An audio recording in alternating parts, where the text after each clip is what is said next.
साबिक वज़ीर आज़म और बानी पाकिस्तान तहरीक इंसाफ इमरान खान अडयाला जेल में कैद तन्हाई में हैं। इस मरतबा ये दावा उनकी फैमिली या उनके वकला ने अदालत में नहीं किया, बल्कि इस बात का एतराफ़ खुद जेल इंतज़ामिया ने अदालत के सामने कर लिया है। ये मामला क्या है, इस हवाले से तफसीलात आज आपके साथ शेयर करेंगे। जबकि पाकिस्तान तहरीक इंसाफ इमरान खान की रिहाई के लिए एक तरफ तो बैकडोर राब्ते तेज़ कर रही है, तो जबकि दूसरी जानिब वज़ीर आला खैबर पख्तूनख्वा सुहेल आफरीदी ने पंजाब की तरफ बढ़ने का इशारा दे दिया है। पंजाब और सिंध के हवाले से कौन से अहम फैसले लिए जा रहे हैं, इस हवाले से भी खबर को आज की वीडियो का हिस्सा बनाएंगे। मैं हूं सहरिश खान, मेरे यूट्यूब चैनल पर आप सबको खुशामदीद। सबसे पहले इसी हवाले से बात कर लेते हैं, जो कि वज़ीर आला सुहेल आफरीदी की इमरान खान की रिहाई के सिलसिले में शुरू की गई स्ट्रीट मूवमेंट है और अब बज़ाहिर कामयाबी से जारी भी है, और इसका एक और मरहला जो कि दूसरा मरहला बताया जा रहा है, ये भी मुकम्मल हो चुका है। सुहेल आफरीदी ने अपनी स्ट्रीट मूवमेंट को आगे बढ़ाते हुए बन्नू का हाल में दौरा किया है हाल ही में, और एक बेहतरीन पावर शो किया है। बज़ाहिर एक बड़ी रैली को सुहेल आफरीदी ने लीड किया, उससे खिताब किया, लोगों की एक बड़ी तादाद ने उनको वेलकम किया और इस रैली के अंदर भरपूर शिरकत की। अपने दौरे के दौरान सुहेल आफरीदी ने अपनी आमद पर सड़कों की बंदिश के हवाले से कुछ शिकवे शिकायतें भी की, और साथ ही जाते जाते ज़िले इंतज़ामिया को हिदायत भी की कि उनके पेशावर पहुँचने से पहले पहले सड़कों को खोल दिया जाए, सड़कें बंद नहीं होनी चाहिए। अपने इस दौरे के दौरान बन्नू में पावर शो के दौरान उन्होंने कुछ ख़ास पैगामात भी दिए। उनका कहना था कि ये सड़कें हमने नालों और इदारों की हिफाजत के लिए नहीं, बल्कि अवाम के लिए बनाए हैं। पुलिस और फ़ौज अवाम की सिक्योरिटी के लिए होती हैं। अगर सिक्योरिटी के नाम पर शहर को बंद ही करना है तो फिर इन डिपार्टमेंट्स की क्या ज़रूरत है। मज़ीद वो कहते हैं कि खैबर पख्तूनख्वा में हुकूमत अवाम के वोटों की ताकत से आई है, फॉर्म 47 से नहीं। सुहेल आफरीदी अपनी 27 सितंबर की जो लॉन्ग मार्च का उनका ऐलान है, उसके हवाले से भरपूर तैयारियां कर रहे हैं। मीडिया रिपोर्ट्स के मुताबिक खैबर पख्तूनख्वा के एमपीएस को हाल ही में एक पैगाम शेयर किया गया और कहा गया है कि तमाम एमपीएस अपने अपने हलकों में जाएं, वहां स्ट्रीट मूवमेंट को आगे बढ़ाएं, बाकायदगी से अवाम के साथ इंटरेक्शन करें, और इसकी रिपोर्ट पीटीआई की क़यादत को भी मिलते रहनी चाहिए। बज़ाहिर इसका जो मकसद है वो ये कहा जा रहा है कि आने वाले वक्त में जब भी पार्टी की आदत या सुहेल आफरीदी इन इलाकों का दौरा करने का इरादा रखेंगे, या जब भी वहाँ जाएंगे, कोई जलसा होगा, कोई सियासी एक्टिविटी वहाँ पर होगी, तो बज़ाहिर एमपीएस की इन कोशिशों की वजह से वहाँ पर पहले से एक मोमेंटम बना होगा, माहौल बना हुआ होगा, लोग उसके लिए ज़हनी तौर पर तैयार होंगे, और इस तरह से स्ट्रीट मूवमेंट मज़ीद बेहतर नताइज आगे देगी। पार्टी ज़राए के मुताबिक खैबर पख्तूनख्वा में अभी मज़ीद 2 से 3 पावर शो होने बाकी हैं सुहेल आफरीदी के। मज़ीद कुछ इसी तरह की सरगर्मियाँ की जाएंगी जो कि बन्नू के अंदर देखने में आई हैं। ताहम उसके साथ ही फिर उसके बाद मज़ीद आगे बढ़ने का भी फ़ैसला किया गया है, और इसके बाद पंजाब की तरफ बढ़ने का बाकायदा कह दिया गया है। पंजाब में अभी स्ट्रीट मूवमेंट का फ़ैसला हुआ है, इसका बाकायदा शेड्यूल अनाउंस नहीं किया गया। आगे किस तरीके से बढ़ना है, कौन सी तारीखें होंगी, अभी हिकमत अमली नहीं बनी, शेड्यूल बनना अभी बाकी है। बज़ाहिर कहा जा रहा है कि पंजाब में हालात मुश्किल हो सकते हैं। खैबर पख्तूनख्वा में अब तक उन्होंने अपनी स्ट्रीट मूवमेंट को कामयाबी से आगे बढ़ाया था, तो ये उनका अपना सूबा था, लेकिन पंजाब के अंदर मामलात मुख्तलिफ हो सकते हैं। इससे कबल जब साल के शुरू में सुहेल आफरीदी ने पंजाब का दौरा किया था, तो वहाँ बहैसियत वज़ीर आला ही भी वो किसी स्ट्रीट मूवमेंट के लिए नहीं गए थे। इसके बावजूद सुहेल आफरीदी के दौरे के अंदर कई रुकावटें पंजाब हुकूमत की जानिब से खड़ी की गई थी। यहाँ तक कि मार्केट्स की जो लाइट्स थी वो तक वक्त से पहले बंद कर दी जाती थी, ताकि शहरियों के साथ उनका इंटरेक्शन ज़्यादा से ज़्यादा रोका जा सके। इस तरह से कैंट के एरियाज़ में भी कई इलाकों के अंदर सड़कों की बंदिश या फिर आगे जाने ना देना, ट्रैफिक जैम करना, तो मुख्तलिफ़ किस्म की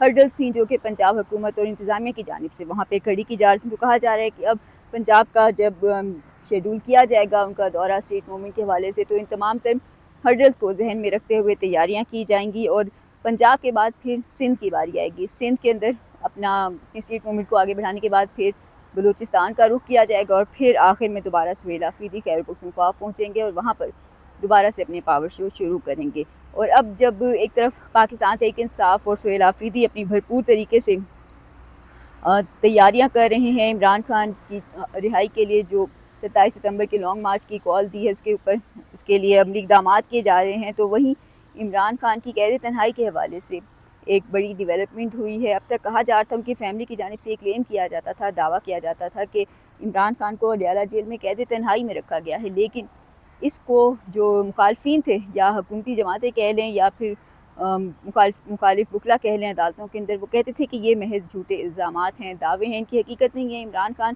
कैद तन्हाई के अंदर नहीं हैं, और उनकी जो अहलियाँ हैं बुशरा बीबी, उनसे भी मुलाकात होती है। इसके अलावा बताया जाता था कि ایک بہت بڑا کمپاؤنڈ ہے، سیل ہیں، وہاں پر وہ واک بھی کرتے ہیں، چلتے پھرتے ہیں، سورج کی روشنی بھی انہیں ملتی ہے، تازہ ہوا بھی ملتی ہے۔ تو قید تنہائی ہرگز نہیں ہے، ڈاکٹرز کی ٹیم بار بار جا کے ان سے ملتی رہتی ہیں، لیکن اس مرتبہ عدالت کے اندر قید تنہائی کے حوالے سے جو گواہی آئی ہے وہ کسی اور کی نہیں بلکہ خود جیل انتظامیہ نے دی ہے۔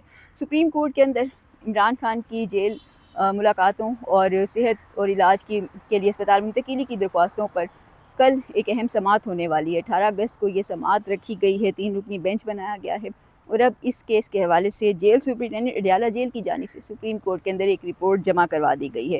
رپورٹ بظاہر 2 صفحات پر مشتمل ہے، لیکن اس کے اندر بہت سے اہم انکشافات کیے گئے ہیں عمران خان کے حوالے سے۔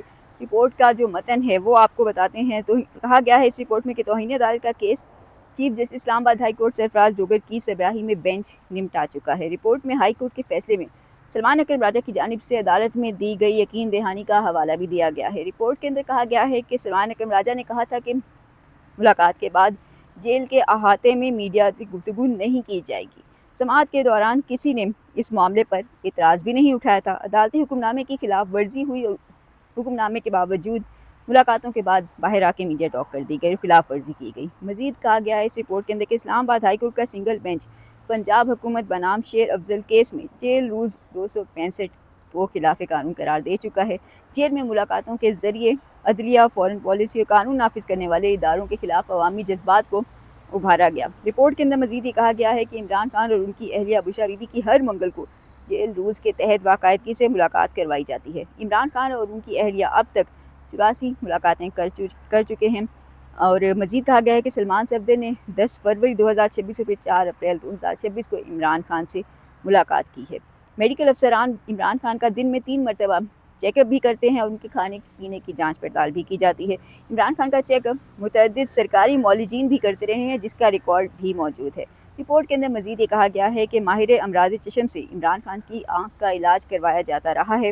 عمران خان کی ایک آنکھ اب تقریباً نارمل ہو چکی ہے۔ سپریم کورٹ اس مقدمے کو نمٹا دے یہ استدعا ہے، اور اس کے ساتھ ہی کچھ اہم ترین تفصیلات جو اس رپورٹ کے ساتھ منسلک کی گئی ہیں، ان میں 4 نومبر 2023 سے لے کر اگست 2026 تک 39 مختلف طبی ماہرین کے چیک اپ کی سمری کو بھی رپورٹ کا حصہ بنایا گیا ہے، اور یہی وہ حصہ ہے جو کہ اس رپورٹ کا دلچسپ ترین کہا جا سکتا ہے۔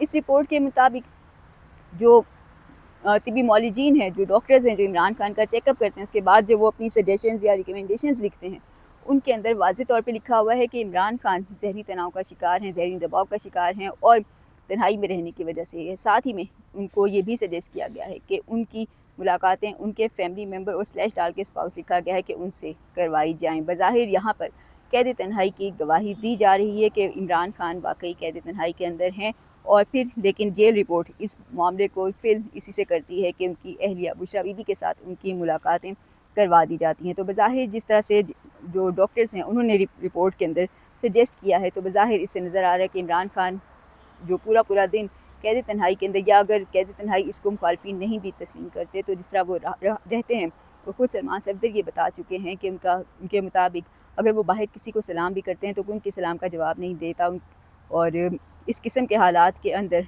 ایک بندہ جس کی عمر 73 یا 74 سال ہے، تو ایسے میں یقینی طور پہ ذہنی تناؤ کا شکار ہونا اور بلڈ پریشر زیادہ ہونا یہ عام سی باتیں ہیں، یہ ہو سکتی ہیں۔ تاہم ایسی جو رپورٹ ہے اس کو بظاہر دیکھ کر لگ رہا ہے کہ طبی معالجین بھی عمران خان کی ملاقاتوں کے اوپر یہاں زور دیتے ہوئے نظر آ رہے ہیں کہ ان کی ملاقاتیں کروائی جائیں، تاکہ جو ان کا ایک ذہنی تناؤ ہے وہ کم ہو سکے۔ اور یہ وہی بات ہے جو کہ خود گزشتہ سماعت پہ اسلام آباد ہائی کورٹ کے اندر سلمان صفدر نے بھی کی تھی، جس میں انہوں نے